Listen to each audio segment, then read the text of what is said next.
¿Cuáles son las razones que lo motivó a estudiar arquitectura? Yo quería ser arquitecto desde una edad súper temprana y no sabría decirte muy bien el motivo. O sea, el motivo es que me atraían los edificios, me atraía la ciudad. Yo vivía en Zaragoza, que es una ciudad en el norte de España en aquel momento, y es una ciudad que tiene innumerables capas de historia. Tiene pedazos de la muralla romana, arquitectura árabe, tiene un palacio árabe en medio de la ciudad. Luego, por supuesto, tiene arquitectura moderna, contemporánea. Es una ciudad dinámica que tiene casi 1 millón de habitantes y no sé, y siempre ha sido muy intensa, ¿no? O sea, una ciudad muy intensa. Y la verdad es que me fascinaba la realidad. Me fascinaba la realidad y pensaba que poder componer, o sea, que aquello de componer espacios para la gente, ¿no? Como si fuera una especie de collage de pedazos de realidad, me tenía absolutamente fascinado. Y luego, mi familia era de un lugar totalmente distinto, que es Galicia, que está en el norte, pero en la costa oeste, ¿no? Al lado del Atlántico. Y claro, allí la arquitectura era totalmente distinta, ¿no? Sobre todo la arquitectura tradicional es una arquitectura de piedra, muy emocionante, con unos grosores brutales. Llueve muchísimo, hay mucha humedad, el paisaje es totalmente distinto, la relación con el exterior es muy diferente, ¿no? Y eso también, porque mis padres eran de allí, toda mi familia es de allí, o sea, me hacía darme cuenta de cómo la arquitectura tenía que adaptarse, ¿no? Pero como te digo, fue una cosa muy intuitiva, ¿eh? Me gustan los edificios y empecé a dibujar casas, empecé a dibujar y tenía 11 años, o sea, te puedes imaginar los diseños que hacía en aquel momento. No tengo alguno guardado, pero mezclaban torres barrocas con arquitectura hiperplástica, ¿no? Casi un Frank Gehry, pero antes del Guggenheim era esto. Te diría que eso, y luego con los años pues fui confirmando, ¿no? Pero había muchas cosas que me gustaban, ¿eh? O sea, la física me gustaba muchísimo, así pura, o sea, la carrera de física pura también me habría encantado.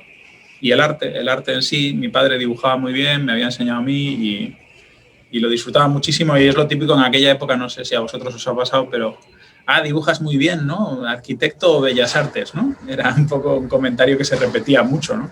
La paleontología también me interesaba un montón, la arqueología, y al final uno tiene que decidir y apasionarse por aquello que hace, ¿no? Qué lindo que su padre también haya influido en esa pasión del dibujo, ¿no? Indudablemente, o sea, uno de los recuerdos así que tengo grabados a fuego de mi infancia es el aprender a dibujar con mi padre en la misma mesa, ¿no? Y recuerdo, pero siendo muy niño, dibujar campos enteros de amapolas con la acuarela, íbamos haciendo puntitos rojos, ¿no?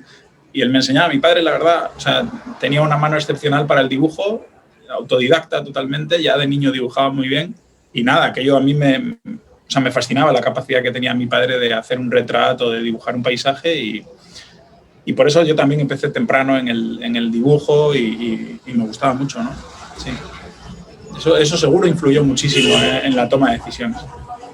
Claro. Durante su carrera, ¿ha habido algún docente que haya influido de manera significativa en usted? ¿Lo podría considerar como su maestro? Bueno, cuando hablamos de maestros, yo inmediatamente pienso en 2 personas que han sido fundamentales en mi carrera. Uno es Luis Tena, fue mi profesor de urbanismo 1 y 2 en segundo año. Ahí me puso muy buena calificación, pero bueno, tampoco, o sea, digamos, no empezó ahí una relación, digamos, de amistad o de maestro-discípulo, si le quieres llamar así. Pero luego también era profesor en el proyecto fin de carrera, en la tesis de grado, y aquello, allí es similar a lo que hacemos en UDEP, ¿no? Los profesores presentaban su proyecto y Luis dijo una frase que fue: los que quieran meterse en problemas, que se apunten conmigo, ¿no? Y allí fui yo. Inmediatamente aquello fue como, yo quiero ir con Luis, ¿no?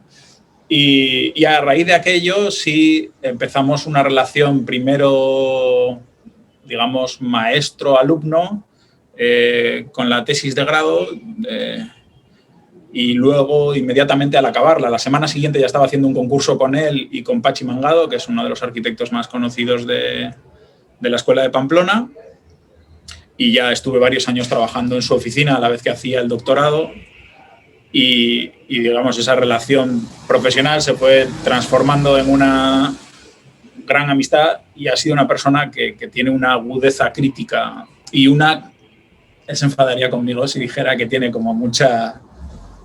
O sea, sabe muchísimo de todo. O sea, tiene una cantidad de información. Él me diría, no digas eso nunca.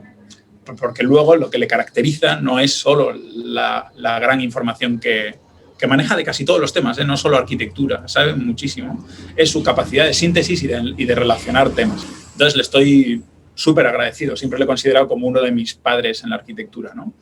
Y la otra persona es Mariano González Presencio. Fue mi profesor en la primera asignatura de proyectos, que allí era en segundo año, y que era una asignatura anual, o sea, digamos, duraba 2 ciclos. Me fascinó completamente porque es un erudito de la arquitectura y daba unas clases absolutamente magistrales, ¿no? que a mí me llegaban muchísimo. Y nada, yo recuerdo, acabamos segundo año, ¿no? Ya después de que él me hubiera puesto la calificación y me hubiera ido bien, y entonces le pedí que fuera mi asesor y a partir de ese momento hablé bastante con él. Y luego cuando yo estaba en quinto año o en fin de carrera, yo estaba en aquel momento era ayudante de análisis de formas, que era dibujo. Había sido ayudante de geometría primero, cuando era tercero, y me pidió ser ayudante de elementos de composición, que es una asignatura que es Proyectos 1, pero bueno, había una tradición francesa con el nombre elementos de composición, siempre lleva una explicación el nombre. Y estuve 10 años en esa asignatura siendo, bueno, pues todos los cargos, ¿no? Desde ayudante hasta profesor asociado. Y estoy súper orgulloso de haber aprendido a ser profesor con él, porque él es un docente vocacional, era la persona que era el encargado de la redacción de los planes de estudios, llevábamos 2 asignaturas, llevábamos elementos de composición y análisis de formas 2, y además le agradezco, siempre le voy a agradecer muchísimo la confianza que depositó en mí para transformar las asignaturas. O sea, me dejaba una libertad muy inusual para un chico que estaba acabando la carrera o empezando el doctorado para diseñar las asignaturas. Era súper interesante conversar con él, ¿no? Y también le considero uno de mis grandes amigos, ¿no? O sea, a pesar de las diferencias de edad, tanto a Luis como a Mariano los considero 2 de mis mejores amigos y con los que siempre puedo hablar de arquitectura, de cualquier cosa, ¿no? Pero sí, son mis padres en la arquitectura, son ellos 2, diría. Luego hay otros profesores también importantes. A veces uno se siente injusto, ¿no? Cuando subraya, pero o sea, digamos que la relación que he tenido con ellos no la he tenido con otros, aunque haya otros que también me han marcado y me gustó su magisterio, ¿no? O sea, el caso de Miguel Ángel Alonso del Val, Juan Colbarreu, el propio Pachi Mangado, que nos dio... O sea, o Nieto y Sobejano, que también fueron profesores nuestros de proyectos. Pero sí, subrayaría esos 2. O sea, a lo largo de la carrera en realidad es como distintos arquitectos le van enseñando distintas cosas, ¿no? Sí, en Pamplona, o sea, allí en la Universidad de Navarra, es una escuela relativamente pequeña, si la comparamos con otras escuelas de España, con la Politécnica de Madrid, con Barcelona, donde existen más líneas de trabajo, ¿no? En Pamplona... O sea, había como una apuesta mucho más clara de qué arquitectura o qué tipo de arquitectura había que hacer, ¿no? A mí eso no me convencía del todo. Yo, que siempre he sido muy crítico, no me convencía del todo. Y quizá por eso la persona que más me marcó fueron Luis y Mariano, que eran... O sea, Mariano era una persona súper... o sea, tiene su propia manera de hacer arquitectura, pero como docente era capaz de aceptar muchas maneras de hacer arquitectura, ¿no?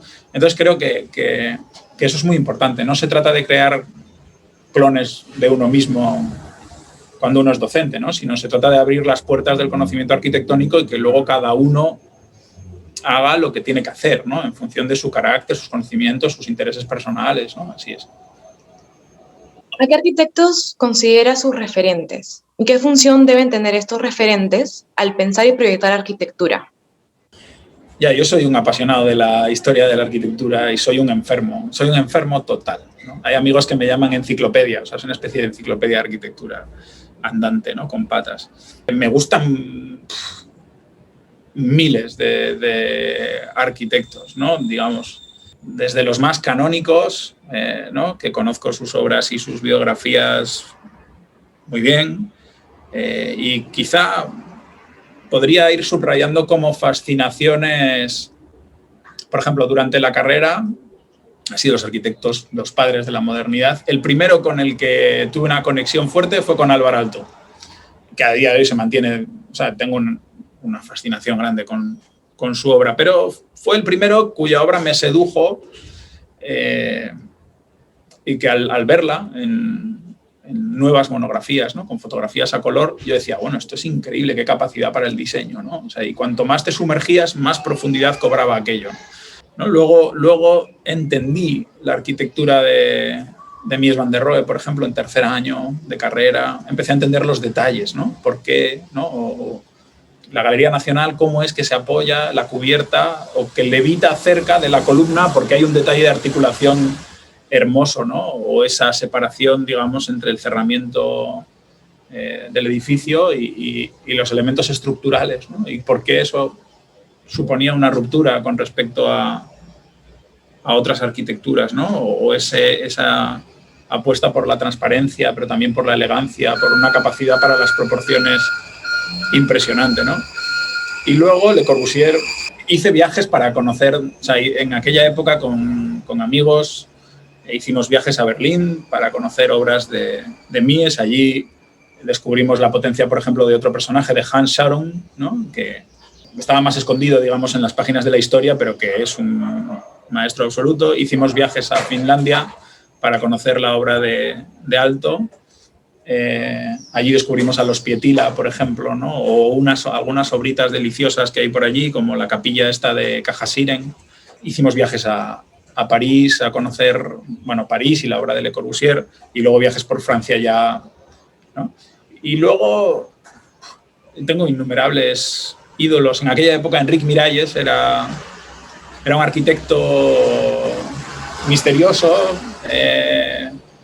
con una capacidad desbordante, y nos tenía todos fascinados, ¿no? Cada obra suya que salía, yo recuerdo en aquella época, cuando yo empezaba la carrera, salían un croquis, ¿no? Esta revista fantástica y, o sea, no sé, también tiene algo fascinante porque era una especie de constructor total de la arquitectura, ¿no?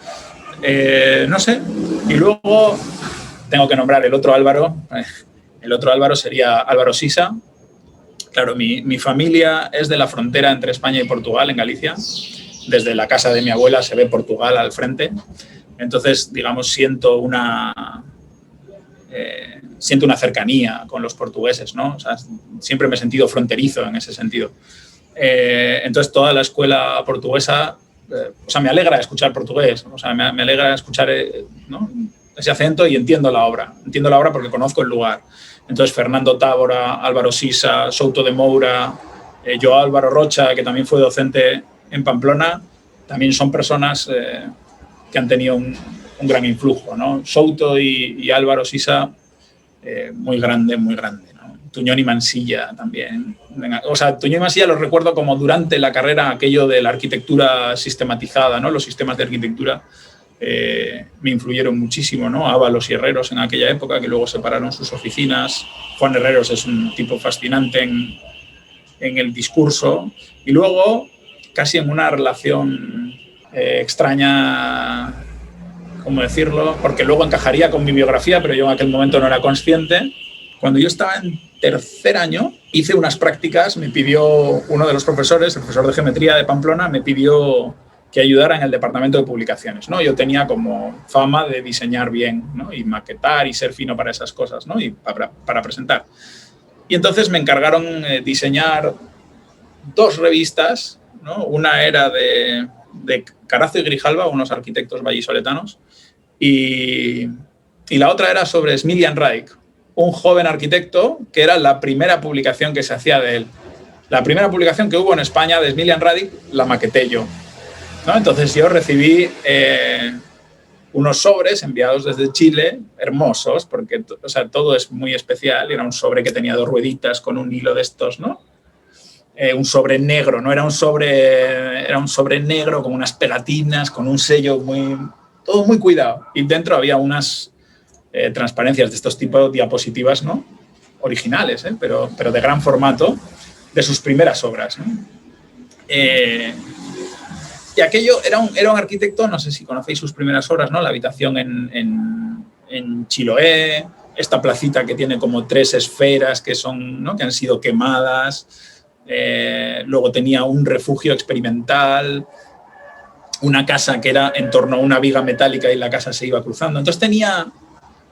O sea, lo sentía por un lado como ajeno a la manera de hacer arquitectura que yo había tenido más cercana, pero al mismo tiempo fascinante, ¿no? Y entonces me marcó, o sea, quiero decir, es una persona que se quedó en mi cerebro, ¿no? Y fijaros luego la trayectoria que ha tenido, ¿no? Pero claro, para mí se volvió todavía más importante en el hecho de que luego nos vinimos a Sudamérica, ¿no? Y entonces había una frase que yo había citado en mi tesis, que era: si quieres comprender al poeta, debes trasladarte a la tierra del poeta. Era una frase de Goethe, ¿no?, el literato alemán. Y efectivamente nos pasó eso. Cuando vinimos a Sudamérica entendimos más su obra, ¿no? O sea, fue como, oye, ahora esto tiene sentido, ¿no? Y recién llegados a Piura, claro, yo llevaba muchos años ya pensando en este señor, que cuando yo hice esa publicación sería 2003, o sea, imaginaros, hace 20 años, ¿no? O sea, Radic era muy, muy joven. Y cuando llegamos a Piura, me acuerdo que fui a un congreso de estos de una bienal en Quito y me encontré con Radic y le dije, oye, y me fui a hablar con él y le dije, oye, tú no lo sabes, pero ha sido muy importante en mi trayectoria, ¿no? Porque yo maqueté aquella publicación, tal, estuvimos hablando un rato. Y nada, y es una persona a la que sigo con muchísimo interés. Entonces, claro, a mí, si me preguntas referencias, podría estar hablando un mes, porque soy un apasionado de la arquitectura. O sea, entonces, luego, al mismo tiempo, luego preguntabas, la segunda parte era, ¿qué importancia tienen o qué...? O sea, yo creo que es importante conocer, pero que luego cuando uno está en una labor creativa, o sea, ese conocimiento se convierte en algo como subconsciente, algo que está ahí y que forma parte de la intuición, que ayuda a aguzar la intuición. Pero, no sé, creo que también la maravilla de nuestro trabajo es que en cada situación hay que responder de una manera distinta y que hay infinidad de factores y que casi nunca se pueden trasladar soluciones, ¿no? Entonces, yo siempre digo que la arquitectura es una especie de respiración, ¿no? O sea, tú respiras y vas haciendo cosas, ¿no? O sea, es como un comportamiento. Entonces, conocer es importante, ¿no? O sea, yo a mí sí tenía ya en la carrera, ahora que hablábamos un poco de la carrera, sí tenía una necesidad fuerte de conocer qué era lo que se había hecho, qué era lo que se estaba haciendo. Tanto es así que cuando estaba en segundo año empecé por la A. O sea, fui a la biblioteca de allí, era una buena biblioteca, y empecé por la primera estantería, porque necesitaba saber, digo, ¿cómo voy a proponer algo hoy si no entiendo qué se ha hecho desde el pasado más remoto? Y empecé a mirar los libros sistemáticamente, leía partes, otras observaba las imágenes, planos, intentaba quedarme con todo aquello. Las asignaturas de historia, tanto historia de la arquitectura como historia del urbanismo, me gustaban muchísimo y sí tenía esa necesidad de saber, ¿no? Luego creo que te puedes liberar de muchas cosas y ser más intuitivo, no sé cómo decirlo. Pero no opongo, porque es una cosa que me ha pasado en varias conversaciones. Hay gente que, no, lo referencial y lo intuitivo, me parece ridículo como hablar en esos términos de arquitectura, ¿no? O sea, creo que si eres arquitecto debes conocer, igual que si eres un escritor, tienes que ser un lector de primera categoría. Y no conozco ningún gran escritor que no lea compulsivamente y que durante muchísimos años no haya leído miles de páginas. Y creo que lo nuestro es igual. O sea, creo que, saber, puedes acertar casualmente, ¿no? Pero tienes que conocer mucha arquitectura para acertar más a menudo, ¿no? Justo también habló un poco de las razones por las que vino al Perú o Sudamérica, ¿no? ¿Qué otras razones lo motivó en venir al Perú? Y al llegar, ¿cuáles fueron esas primeras impresiones? Y también cómo fue ese proceso de adaptación en la ciudad de Piura. La motivación primera, te podría decir que fue como la aventura. O sea, es como, ¿no? Nos vamos a la aventura, ¿no? En ese momento, Lola, que es mi socia en todo, por decirlo así, yo le di clase de elementos de composición. En esos 10 años que yo estuve ahí, Lola es un poco más joven que yo, y ahí le di clase. Y luego, años después, entró en el departamento también como ayudante. Un poco como líneas paralelas, ¿no? O sea, entonces ahí, bueno, nos conocimos más y teníamos una formación similar, ¿no? Además, pues eso, con el magisterio de Mariano González y compartíamos allí el departamento, ¿no? Y luego empezamos como pareja o en esta sociedad total. Y nada, nos casamos, viajamos a Estados Unidos, estuvimos de visiting scholars en Columbia, en Nueva York, y viajamos por Estados Unidos. O sea, era mitad luna de miel, mitad estancia de investigación. Luego fuimos a Canadá, que vivía allí un gran amigo mío en Toronto. Y era una aventura constante, o sea, era la sensación de que, bueno, ¿no? En España en aquel momento había una crisis muy fuerte, sobre todo del sector inmobiliario. Yo estaba asociado con mi maestro, con Luis Tena. Habíamos ganado algún concurso, teníamos varios proyectos y todos se caían por falta de financiación, ¿no? O sea, y yo tenía como muchas ganas de hacer, ¿no? O sea, de levantar un muro de ladrillos, porque me parece emocionante que uno traza una línea en un papel y se levanta un muro de ladrillos así, o de lo que sea, ¿no? Y eso divide el mundo en dos espacios, ¿no? Uno traza una raya y se funda una ciudad. O sea, esas cosas que... Y entonces, claro, me frustraba mucho esa sensación de que, bueno, yo tenía trabajo de profesor en la escuela, justo acababa el doctorado. También tuve una circunstancia personal. Mi padre estuvo enfermo y falleció finalmente en el 2013.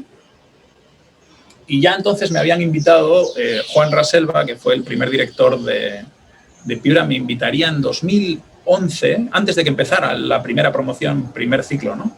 Porque me lo encontré en Navarra y estuvimos hablando, Lola, él y yo, y oye, pues venimos a Perú. Y nada, aquello también se quedó, pues eso, como lo que hablábamos antes, ¿no? En el fondo de la cabeza. Luego pasó esta historia de mi padre, que tuvo un final trágico, y entonces, después de aquello, era como, es el momento de hacer cosas. O sea, quiero decir, cuando era como es el momento de probar cosas, ¿no? Y además de no sé cómo decirlo, de aferrarse a la experiencia vital, ¿no? Es decir, oye, hay que vivir, hay que disfrutar, Entonces fue que iniciamos este viaje y de ahí ya enganchamos y decíamos, bueno, pues de Nueva York nos vamos a Perú, pero todavía volvimos a Europa otra vez, dimos un montón de viajes por España, era una especie de gira de despedida, ¿no? Como los viejos rockeros.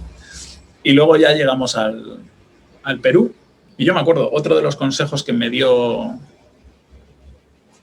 muchísima pena que nos fuéramos, a Mariano González, era, bueno, o sea, si vais a Perú, si vais a Sudamérica, como que no podéis trasladar directamente como lo que harías aquí, hacerlo allí, ¿no? O sea, que hay un proceso de entender la identidad del lugar y adaptarse, ¿no? Y eso es algo que, unido a la cita de Goethe que hacía antes, creo que ha sido muy importante, ¿no? Porque yo diría que esto es, claro, es una especie de viaje muy largo, ¿no? Ya llevamos 7 años de viaje en el Perú y descubriéndolo, ¿no? Pero es inevitable que te va permeando. O sea, yo ahora ya hablo muchas veces, digo, es que es un mestizaje, ¿no? O sea, ahora tengo un hijo peruano, ¿no? Y vamos a tener una hija peruana en unas semanas. Entonces, claro, o sea, uno echa raíces, uno es como un árbol, ¿no? Entonces, allí donde va, absorbe y echa raíces y entiende. Y ese ha sido el proceso de adaptación, ¿no? O sea, quiero decir que, o sea, lo mismo que hablaba de Radic me pasa con toda la arquitectura latinoamericana, ¿no? O sea, cuando tenía una óptica sobre ella como estudioso de la arquitectura, ¿no? Digamos, doctor en historia y crítica, que era lo que yo me había dedicado, digamos, a un nivel académico, y tenía una óptica sobre ella previa, pero luego entendiendo el lugar, entendiendo el contexto, claro, aquello cobra más relevancia, ¿no? Hasta el punto de que ahora tengo una óptica distinta sobre la arquitectura europea que tenía antes, ¿no? O sea, y ahora aquí me parece un problema más apasionante la arquitectura, ¿no? O sea, y más responsable, ¿no? Más cargada de responsabilidad. Su papel, su desempeño es más importante de lo que pueda resultar en otros países de Europa, ¿no? O sea, hay mucho por hacer.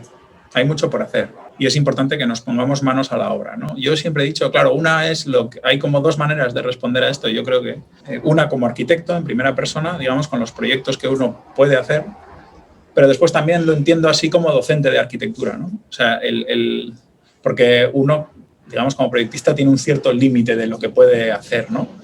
Y dices, bueno, si enseño a 100 alumnos y les transmito el compromiso con la arquitectura, con la sociedad y las ganas de hacer cosas que merezcan la pena, esa es una huella fuerte, esa es como una huella bien importante, ¿no? Entonces eso me interesa mucho, me sirve de motivación como docente. ¿Cuál fue su primer proyecto en Perú? ¿Cómo fue también ese primer encargo? Fue el taller de arquitectura, fue nuestro primer encargo. Nosotros llegamos a Piura, creo que la última semana de noviembre de 2014. El taller, había como una idea en el aire, ¿no?, de que había que hacer un taller de arquitectura, se iban a reformar un par de aulas y se estaba comprando mobiliario. Entonces el mobiliario era carísimo, era sobre todo las sillas valían una barbaridad. Tanto es así que convencemos al decano de, oye, en vez de gastarnos en mobiliario, por un poquito más construimos un pequeño pabellón. Y empezamos el proyecto.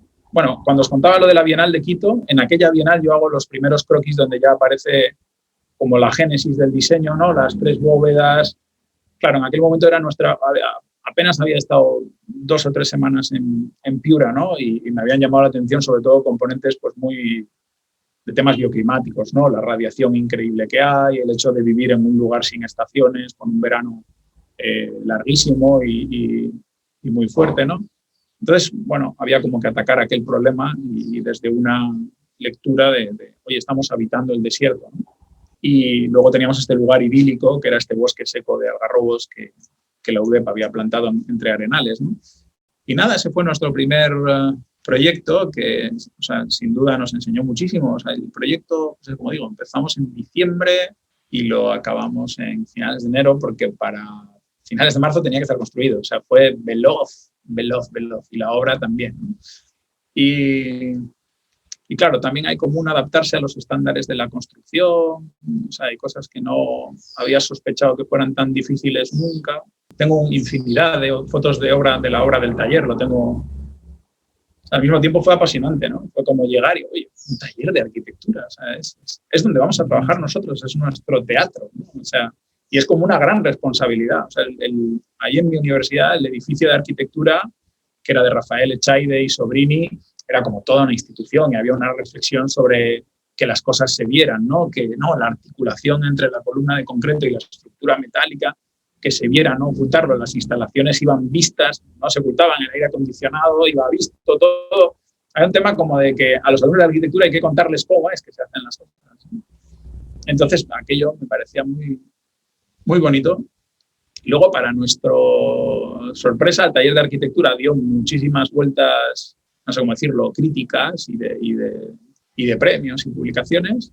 Y fue un poco, bueno, muy sorprendente para nosotros, muy sorprendente. O sea, como te digo, aprendimos mucho de la construcción, sobre todo, o sea, es que no creo que sea asimilable por otras experiencias que he tenido después. No creo que sea asimilable a construir siquiera en Lima, ¿no? O sea, construir en una ciudad de provincias del Perú seguramente se parecen entre ellas, ¿no? Pero hay cosas que vas descubriendo sobre la marcha, ¿no? Pero bueno, sí, esa fue nuestra primera obra, que ha sido para ustedes. Ha sido una obra que, ¿no? Ustedes le han puesto Jaula de nombre, ¿no? La jaula de la gente, y me encanta porque un catalán que también lleva muchos años aquí en el Perú decía, es el aula J, ¿no? J aula. Y yo decía, oye, qué bueno, qué juego de palabras más fantástico, ¿no? Josep Cargol me contaba eso. Y yo no lo había pensado nunca. No, le tenemos mucho cariño y tenemos ganas, ahora que estamos grabando esto ya con muchos meses de pandemia, tenemos ganas de volver al taller y de volver a disfrutar de aquella apertura, de aquella transparencia, ¿no? Muchísimas ganas de volver, se extrañó. ¿Y cómo ha sido su experiencia al participar en concursos como estudio único? ¿Y qué diferencias se encuentran al participar en asociación con otros estudios? Diferencias, no lo sé. O sea, quiero decir, la diferencia es la necesidad de coordinarse, ¿no? Entre unas cosas y otras. La verdad es que no hemos hecho tantos concursos, curiosamente, no hemos hecho tantos concursos desde que hemos llegado a Perú, pero hemos tenido mucha fortuna en los concursos a los que nos hemos presentado, ¿no? Hubo un concursito interno dentro de UDEP, fue el primer concurso que hicimos, que había que reformar un espacio en el edificio de gobierno y poner unas puertas. Ganamos el primer premio, nunca se hizo, pero nos lo reconocieron de alguna manera y tal. Luego el segundo concurso, claro, habíamos construido el taller, el segundo concurso fue por asociación. Nos presentamos a los colegios del Bicentenario, que era este gran concurso que se dividió el país en 5 zonas bioclimáticas: heladas, sierra, selva, costa y costa lluviosa, que era Piura y Tumbes, ¿no? Costa lluviosa. Y entonces ahí nos juntamos varias oficinas pequeñas y había una oficina grande, ¿no? Que era FD Arquitectos, tenía la experiencia como para poder entrar al concurso y armamos un super equipo. Entonces ahí nos pusimos de acuerdo en las estrategias generales, ¿no? de articulación del proyecto. Había como un tema de estructural, módulos, dimensiones y tal. Y luego cada equipo, con total independencia, diseñó el proyecto para su región. Y tuvimos la fortuna de ganar los 5 concursos, lo cual fue una cosa... En aquel momento nos alegramos muchísimo. Fue como, y un poco lo que hablábamos antes, ¿no? Esa sensación de que decir, bueno, si dejo Perú al día siguiente de aquello, ¿no? Al día siguiente de acabar el expediente. Y por lo menos hemos dejado una huella en la educación de los niños, pues, o sea, nuestro trabajo ya habrá sido... te realiza, ¿no? Es como, habrá sido significativo, habremos hecho una aportación, ¿no? Ahora, claro, estamos a punto de cerrar ese proyecto 3 años después y hemos aprendido mucho de lo que significa trabajar con el Estado, la burocracia, algunas cosas que no son óptimas, ¿no? del funcionamiento. Pero bueno, todo es una experiencia de aprendizaje, ¿no? Claro, eso fue un concurso que fue una experiencia fundamental, ¿no? Luego, ya en el orden, luego a raíz de ahí, claro, conocimos a estos otros equipos y desarrollamos amistades y lazos digamos, por afinidad. Y ahí conocimos o sea, la que dirigía la propuesta de Selva, que era Marta Macaglia, después al que dirigía Sierra, que era Michele Albanelli, Carmen Omonte y Mario Ricci, y nosotros, ¿no? Entonces, ahí nos juntamos y organizamos una oficina, ¿no? Marta había hecho, y sigue haciendo, con semillas, colegios en la selva.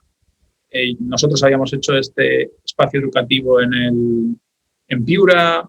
Michele también, luego toda la experiencia de Proniet, ¿no? Que habíamos hecho estos diseños, cada uno de su región y tal, ¿no? Y entonces organizamos una oficina que era como una unión de fuerzas, ¿no? Que se llama Plana 0100. Nos invitaron a un concurso para una sede universitaria aquí en Lima, que era la Científica del Sur, la Universidad Científica del Sur, su sede en Lima Norte, ¿no? Y era un concurso por invitación y también tuvimos la fortuna de ganarlo. Eran 3 concursos, nos habíamos presentado en Perú, los 3 los habíamos ganado.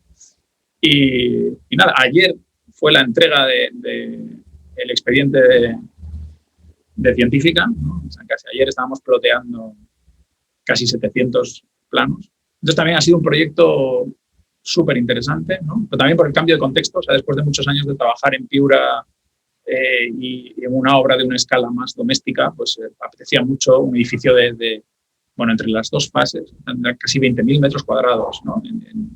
Y el edificio de la etapa 0 ya se construyó, pero no se ha estrenado porque se acabó en tiempos de pandemia. Y etapa 1 debería empezar a construirse ahora, salvo alguna coyuntura histórica lo impida. Entonces, nada, ese fue el siguiente concurso. Y nada, y luego como oficina, la última, quedamos como finalistas en el premio Félix Candela, ya esto como Losada Rodríguez Arquitectos, y fue como lo planteamos como un entretenimiento, porque era como pensar una casa en tiempos de pandemia. Justo cuando empezaba el confinamiento empezamos a pensar el concurso.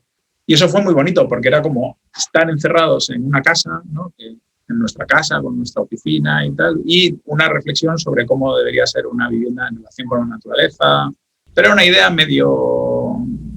O sea, era poética, ¿no? Era un contexto concursal. O sea, quiero decir que tenía sentido en medio del concurso, era una vivienda situada en México, en el paisaje agavero, que es donde se produce luego el tequila, el mezcal, todas estas bebidas. Claro, a mí uno de mis autores favoritos, de escritores favoritos, es Juan Rulfo, que tiene muy poca obra, pero de una intensidad increíble, y pensaba una especie de como, ¿sabes?, una arquitectura de ideas, ¿no? Porque con las bases del concurso se decía algo así como una vivienda, no ultra mexicana, pero como...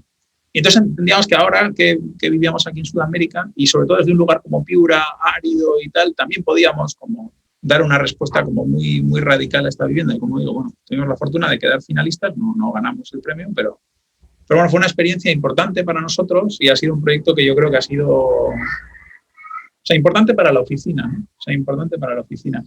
Y nada, y ahora estamos, bueno, justo ahora vamos a lanzar otros 2 concursos y ahí estamos, ¿no? Hay que Es que los concursos son como una especie de oxigenación de la oficina, ¿no? Con respecto a otro tipo de encargos. Si uno hace, en el fondo, en el concurso, a veces, bueno, tú eres el cliente, ¿no? O sea, tú eres el cliente y, o sea, siempre tienes que intentar ganar, ¿no? O sea, y es importante como hacer algo que tenga visos de realizarse, ¿no? Pero te lo tomas como un entretenimiento mental, ¿no? Como la posibilidad de introducir y eliges a qué concursos te quieres presentar, ¿no? Y eso es importante para obligarse a pensar, a estar agudo, ¿no? Bueno, y es divertido, o sea, ¿no? Yo ayer, no sé, estuve como 4 o 5 horas como garabateando y muy, muy, muy emocionado con un problema nuevo, ¿no? O sea, es un niño con un juguete nuevo, igual. Entonces, bueno, los concursos te puedo decir eso. O sea, esa ha sido nuestra experiencia aquí en Perú. Bueno, y para finalizar, ¿qué consejo le darían a los estudiantes de arquitectura y de igual modo a los que recién egresamos por su experiencia, qué podría aconsejarnos? O sea, lo primero que diría es que sean curiosos, que sean inquietos, que tengan, ¿no? A los estudiantes les diría que se apasionen por su disciplina, o sea, que la abracen, ¿no? Porque hemos detectado como mucha duda, ¿no? Que genera parálisis. O sea, uy, no sé si valgo para esto. Y entonces hay una cierta reserva en las fuerzas que le dedicas a eso. No vaya a ser que no se te dé tan bien, que no tengas como un talento natural. Y entonces hay como una especie de distancia, ¿no? Y yo diría, no hagas eso. O sea, da tu 100%. O sea, da tu 100%. O sea, sumérgete, zambúllete al 100%. O sea, no, sin reservas. O sea, y haz por amarlo. O sea, haz por apasionarte por lo que haces. Porque yo creo que eso es más un tipo de persona. O sea, eso va más con la persona y uno tiene que no dejarse vencer por la pereza, por la tibieza, por la grisura y desarrollar gusto por lo que haces y porque eso te va a recompensar. O sea, eso te va a recompensar mucho. Yo siempre digo que yo no trabajo. O sea, yo me dedico a lo que me gusta, entonces me dedico a aquello que me apetece hacer todos los días. ¿Verdad? Que luego, digamos, la profesión no siempre está tan bonita. O sea, es decir, no todas las tareas son tan satisfactorias, pero no tengo la sensación de trabajar así como esta gente que trabaja 8 horas al día. Seguramente trabajo, lo peor es que trabajamos mucho más de 8 horas al día y que luego, o sea, es como un tema que llevas constantemente en la cabeza de que no hay desconexión, ¿no? Pero no me pesa. Me gusta. Entonces diría que si uno hace, a los estudiantes, si uno hace por amar, abrazar su disciplina, entenderla y desarrollar cariño por ella y hacerla con ilusión, uno gana mucho tiempo vital, ¿no? O sea, para mí me gustan las vacaciones, por supuesto, pero no son el objetivo vital, ¿no? También me gustan los periodos de producción. Entonces, creo que con esa actitud he ganado mucho tiempo en mi vida, ¿no? Hay otra gente de otros trabajos que los ves casi, ¿no? Como trabajo de 8 a 5 o de 8 a 3 o lo que sea y estoy deseando que llegue el fin de semana o estoy deseando que llegue el verano y a mí me parece un poco triste esa realidad, ¿no? Entonces eso le diría a los estudiantes y a los recién egresados que aprendan, que disfruten, que se sigan formando, que aprovechen el momento. O sea, también cuando uno es recién egresado, tiene 22, 20, lo que sea, 20 y poquitos, es el momento de hacer muchas cosas en la vida que luego no vas a poder hacer, ¿no? O sea, yo tuve la fortuna de salir de la carrera e inmediatamente empezar el doctorado, con lo cual, becado por la universidad, me pagaban mensualmente, muy bien, y en realidad solo tenía la obligación de dar un día a clase, ¿no? Allí las asignaturas de proyectos son los viernes, y ese era el único día que yo estaba obligado a estar presente en algún sitio. ¿Os imagináis que, o sea, yo podía viajar por Europa mientras los viernes estuviese en clase? Esto espero que no lo digan en Navarra, pero la verdad es que yo vivía, o sea, disfruté mucho aquel periodo, ¿no? O sea, disfruté mucho aquel periodo. Trabajé con mi maestro, hicimos varios concursos con Pachi Mangado también. Viajamos mucho, conocimos mucho. No sé, eso luego, claro, no puedes, o sea, hay que aprovechar ese momento, ¿no? Y ser consciente de esa oportunidad que uno tiene delante. Pues si no, a veces, si uno no es consciente, pues la deja pasar como, ¿no?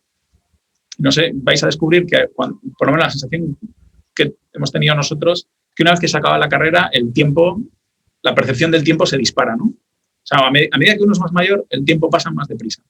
Entonces, yo me acuerdo, ahora que tenemos un pequeño Álvaro aquí en casa, nos acordamos mucho de la percepción del tiempo cuando uno es niño, ¿no? Que una tarde es infinita, ¿sabes? Como, wow, una tarde, ¿no? Me aburro, me divierto, me vuelvo a aburrir, me vuelvo a divertir y luego, ¿no? Y es como, no, estaba aburrido un rato. Es como, ¿no? Y luego, a medida que uno se va haciendo más mayor, en la universidad todavía hay hitos, ¿no? Que uno puede situar cada 6 meses, exámenes finales, tal proyecto que hicimos en proyectos 4, tal. Pero cuando uno acaba la carrera es como ¡boom! ¿No? El tiempo vuela. El tiempo vuela. Hay que aprovecharlo, ¿no? Hay que vivirlo diría que vivirlo con intensidad es algo tan importante, ¿no? O sea, es tan importante lo cualitativo como lo cuantitativo, ¿no? O sea, es importante el número de años, pero sobre todo es importante la intensidad con la que los aprovechas, ¿no? Entonces eso le diría a la gente joven que disfrute y que lo haga con intensidad y que haga lo que quiera, ¿no? Y, hombre, como docente de arquitectura, que trate de seguir haciendo buena arquitectura, ¿no? Lo digo porque, digamos, el sistema de organización del trabajo o las vicisitudes con que nos encontramos los arquitectos, pues muchas veces te empujan a un cierto abandonar el pulso, ¿no? Y tampoco como dejarse llevar, ¿no? Un poco por la corriente, por el viento. Es que es verdad que somos un poco plumas al viento, pero tenemos que intentar seguir haciendo buena arquitectura, ¿no?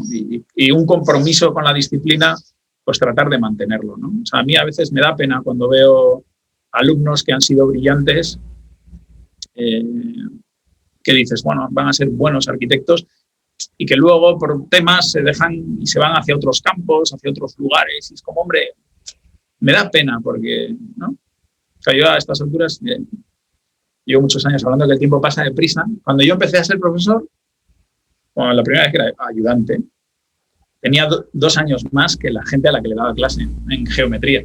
De hecho, geometría era la asignatura más dura de primero, ahí en Pamplona, ¿no? Y las clases eran de 120. Cuando yo fui ayudante de geometría, había 260 alumnos en clase. Y de allí, 50 eran mis compañeros de promoción, ¿no? Entonces les ayudé a muchos a probar geometría. Hay una chica que siempre pienso en ella que me dio las gracias 80.000 veces durante la carrera porque en el examen le ayudé a enfocar y sobre todo a tranquilizarse. O sea, yo le digo, no tuve yo mucha importancia, solo te tranquilicé y te apunté un par de cosas, ¿no? Claro, entonces, cuando empecé a ser docente, claro, es que estaba súper cercano, o sea, eran mis compañeros y yo, o sea, acababa de pasar por ahí, ¿no? O sea, entonces sabía muy bien dónde habían estado todas mis dudas, ¿no? Cuando estuve en proyectos igual, ¿no? Era como que me sentía muy útil por lo cercano que estaba, pero el tiempo vuela y uno, ciclo a ciclo, poco a poco, se va distanciando. Que es curioso porque siempre he dado clase más o sea, a universitarios, ¿no? Pues siempre tienen la misma edad, ¿no? Más o menos. 10 años estuve dando clase a gente de segundo. Entonces empecé siendo casi igual que ellos y luego ya al final era 10 años más que ellos y ahora soy casi el doble, ¿no? Entonces, no llega al doble todavía, pero sí, o sea, el tiempo pasa, ¿no? Lo que pasa es que hay que aprovechar.